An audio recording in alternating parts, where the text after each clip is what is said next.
Hello everyone, about to begin. Okay. So, I hope you guys are all excited about your opportunity to live forever. I want everyone to be excited because you're alive. You should be excited. You have a chance to live forever. Yeah! But, I'm going to start with just say no to ageism. How many of you are familiar with the subject of ageism? How many have heard something like this before? Old people should just die and make room for the next generation. This is what we call ageism. And really, a translation is they're just saying old people don't matter as much as younger people.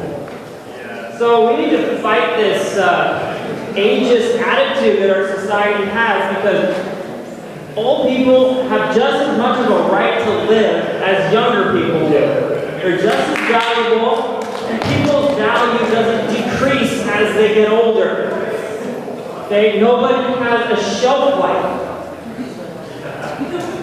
So I hope aging makes you angry. I want you to be angry about aging, because we can do something about this. We just need to get the public angry. So this is how we're currently treating aging. Not very good. Our modern medicine is doing very poorly, but we can put the fire hose to aging when organizations like Sense Foundation, they're really doing what we need to be done, because they're attacking the root cause of aging.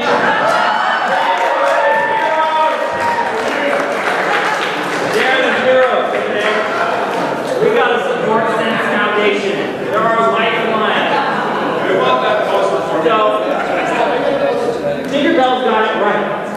Dying might be an adventure, but it's a big risk because you might get nothing. An eternity of nothing. So you gotta live forever. So I'm telling you guys, if you really loved yourself, then you would put your eternal life first. Because if you die, you have nothing. Okay, Jane Eyre, she's a very wise girl.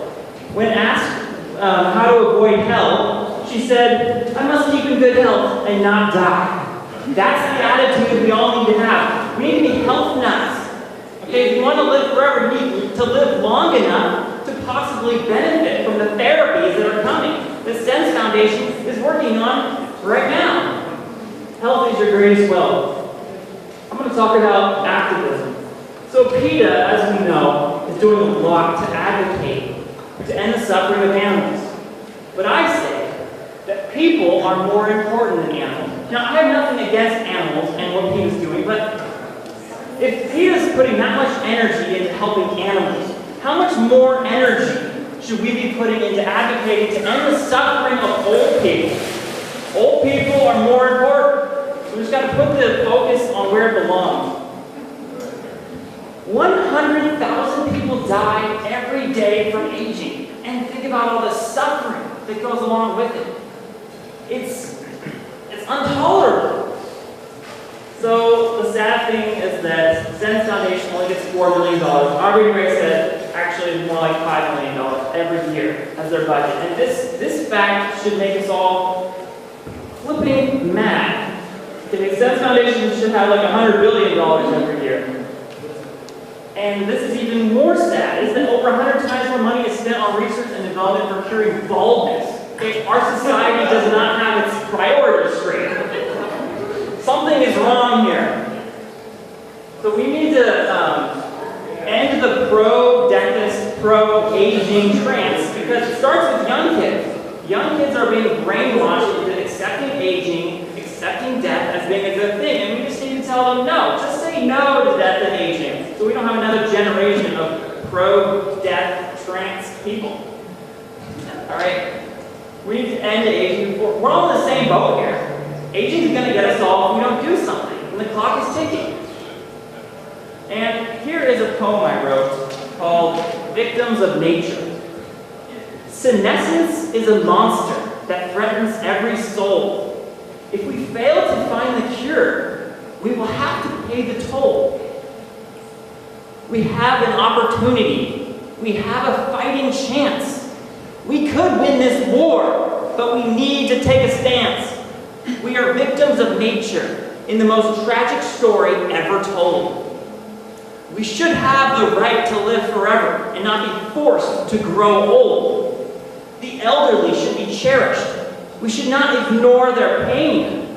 We need a cure for aging. This savage beast must be slain.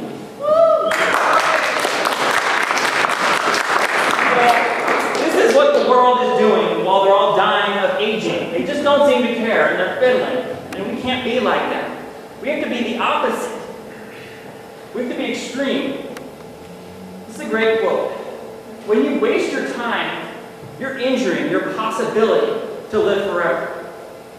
Your time is a vote about what's important to you. So are you spending your time doing meaningless stuff, or are you spending your time advocating to end aging, supporting organizations like Sin Foundation? We can all do something. We all have the talent. We all have an ability that we can use. When it comes to eternal life, you really have to be perfectionists. And here's why. Eternity is a long time. So a lot could go wrong if you're not really serious and very careful about your health. Because remember, when I say the word eternal, I'm not talking about a guaranteed eternity. You can always die from accidents, so you gotta be really diligent. I don't want to be a good man, I want to be a great one. This is a great attitude that everyone can have. We can all aspire for greatness. And the greater you are, the more likely your chances are going to be of living forever. And this is another important point I'd like to make, is that I've got nothing against pleasure. I love pleasure, and that's why I want to live forever. Because I love life, and I love happiness and joy. But risky pleasures are not worth it. Because a lot of pleasures risk your eternal life. So I'm saying we should put eternal life before pleasures that might risk our eternal life. Because it's all worthless if you die. Any amount of pleasure you have, if you die, it's all over, and therefore it's pretty much worthless. You know, don't be like this guy. And he's not a very good eternal life fan. So if you live forever, you're going to get more pleasure in the end. So if you're a hedonist and you want pleasure, then put your focus where it belongs, which is your eternal life. Because you're going to get more pleasure in the long term. So live a prudent lifestyle, and it's actually, you're going to get more pleasure. So it's actually a more intelligent form of hedonism. And, you know, eternal life is a struggle. There's going to be a lot of struggle. But you just got to keep on pressing on. You can't give up on your eternal life. Eternal life is worth any amount of effort or sacrifice. This is the attitude to have. Live forever or die trying. Okay, have you guys seen the giving tree? This is probably a silly analogy, but I think our eternal life is like the giving tree. Because if you don't have eternal life, then you can't get anything from your giving tree. You don't get any more apples, you don't get any more pleasure, you don't get nothing. So keep your life. Okay, there's a lot of people think they're going to live forever by having children. This is what we call symbolic immortality. It's just a lie. If you have children, it doesn't mean you live forever. Same with fame. Okay, maybe people will remember your name. It's not the same as living forever. It's just a joke. The same with romance. People get ideas that if they just find their soulmate, then they're completed and they've got their immortality. It's just a lie. It's all meaningless. It's all just symbolic. It's a fake substitute for real immortality. We need to live forever. All right, so let's say you get a lot of success and you get a lot of money. Big deal. So you can afford, it's all meaningless if you're dead. And so you can afford an expensive coffin. So what? So what? That's why, you know, a lot of people have money as their god. Okay? That's really stupid. You should have eternal life as your god. You're going to get way better more out of everything and worship your eternal life. So you only got two options here. You're either alive forever or you're dead forever. Which is it going to be?